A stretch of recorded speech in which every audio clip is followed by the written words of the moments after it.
Now we'll discuss the rights of the wife in Islam. Most of the other religions besides Islam, they consider the woman as an instrument of the devil. But the Quran refers to the woman as a muhsana. Muhsana in Arabic means a fortress against the devil. Because a pious woman who's on the straight path, she prevents the husband from deviating and going on the wrong track and keeps him on the Siratul Mustaqim. Therefore she's called as a muhsana, a fortress against the devil.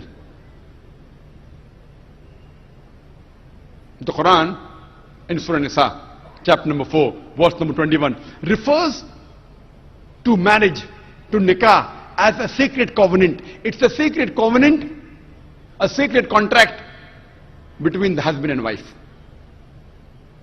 The Quran says in Surah Rum, chapter number 30, verse number 21, that we have created for you mates from amongst yourselves, so that you may live with them in tranquility. And He has put love and mercy between your hearts.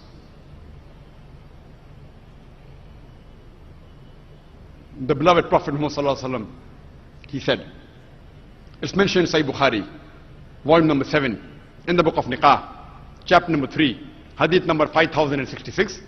The beloved Prophet said, O young people, whoever has the means to get married should get married. The beloved Prophet also said, there is no monasticism in Islam. And the Prophet said, anyone who marries, he completes half his deen.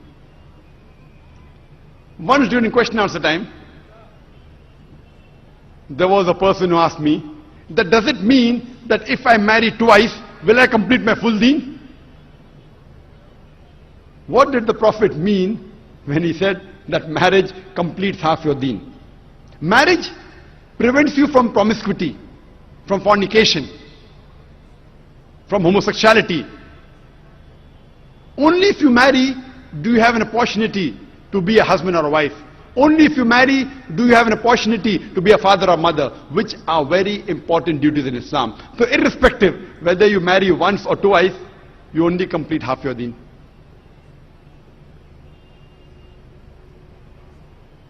In Islam, for a marriage to solemnize, taking the permission of both would be husband and wife, the man and the woman, is equally important. The Quran says in Surah Nisa, chapter number 4, verse number 19, do not inherit the woman against their wishes. There's a hadith which is mentioned in Sahih Bukhari, volume number 7, book of Nikah, chapter number 43, hadith number 5138. A lady by the name of Khansa bint Khadim al-Ansariya, she approached the Prophet and said that my father has married me to a person against my wishes.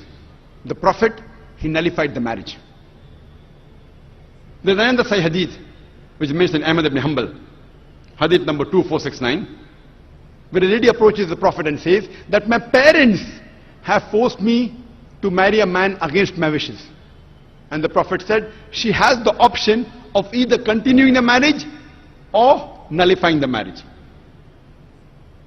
There's a similar hadith mentioned in Ibn Majah, hadith number 1873. It's the same hadith. A woman approaches the Prophet and tells her that my parents have forced me to marry against my wishes. And the Prophet says you can either continue the marriage or you can nullify the marriage. And the woman says, I continued the marriage, but I wanted the woman to know that the parents cannot force their daughter to marry someone who they don't like.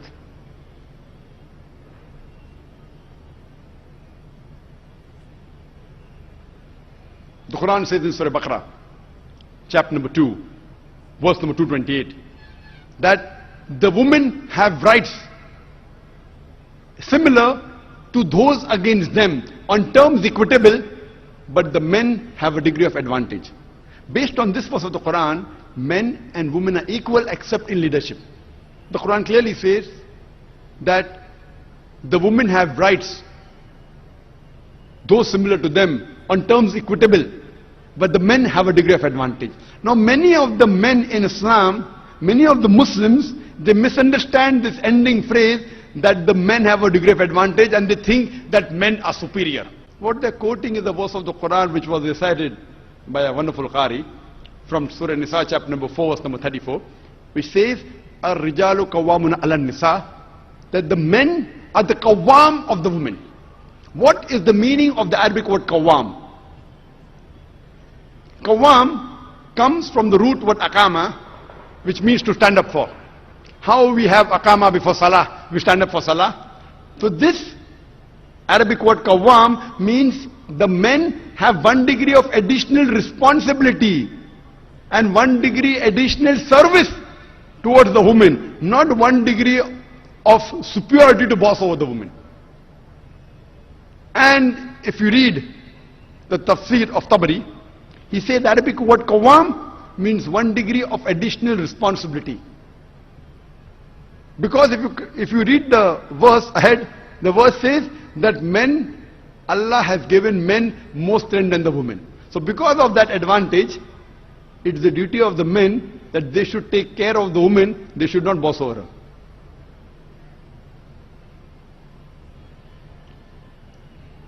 Furthermore, Quran says in Surah Nisa, chapter number 4, verse number 19, that treat your wives with equity and kindness even if you dislike her. Means even if you don't like your wife, yet treat her with love and compassion. And treat her kindly, even if you dislike her. Even if you dislike her, treat her with kindness and compassion. And in Islam, we do not consider calling the women as housewives. Housewives. You know, housewife, if you analyze, means she is married to the house. In Islam, we don't consider our women, they are married to the house, to be called housewives. You know, in English we have, what is your profession? Housewife. We in Islam prefer calling the women as homemakers, because they make the home, they build the home. So inshallah, I believe that the ladies from now onwards, when they have to fill any form, instead of writing the profession, if they are not right housewife, that's the English terminology. They are marrying you to your house. Prefer mentioning homemaker, because the woman builds the home, they make the home. And in Islam, a woman is not married to a master to be treated like a slave. She is married to an equal, and the role is that of partnership. And Quran gives a very good phrase in Surah Baqarah, chapter number 2, verse number 187, where Almighty God says, Hunna libasul lakum. Hunna libasul lakum. Wa antum libasul lahunna. That they are your garments and you are the garments. That means your wives are your garments and you are the garments of your wives. What is the role of garment? The role of the garments is to beautify, to conceal, to protect. The husband and wife, they conceal each other's faults. They beautify each other. They help each other. It is the role of hand and glove.